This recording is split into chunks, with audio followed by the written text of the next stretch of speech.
అందరికీ నమస్కారం అండి. మైగ్రేన్ గురించి నేను చదివిన కొన్ని విషయాలు.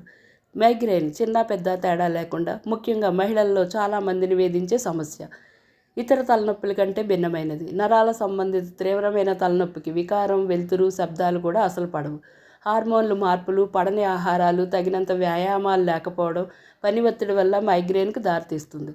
మైగ్రేన్ తలనొప్పి శరీరంలో విటమిన్ బి లోపం వల్ల కూడా రావచ్చు. పోషక విలువలు ఉన్న ఆహారం తీసుకోకపోవటం వల్ల ఈ సమస్య ఎక్కువ అయ్యే అవకాశం ఉంటుంది. మైగ్రేన్తో పాటు రాత్రులు చెమటలు పట్టి ఇబ్బంది కూడా ఉంటుంది.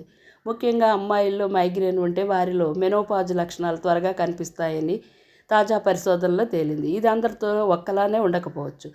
తగినంత జాగ్రత్తలు తీసుకుంటూ ఆకుకూరలు, కూరగాయల్లో మెగ్నీషియం విటమిన్ బి మైగ్రేన్ తగ్గిస్తాయి.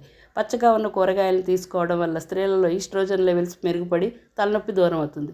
తలనొప్పి అనిపించినప్పుడు అరటిపండు అధికంగా తీసుకుంటే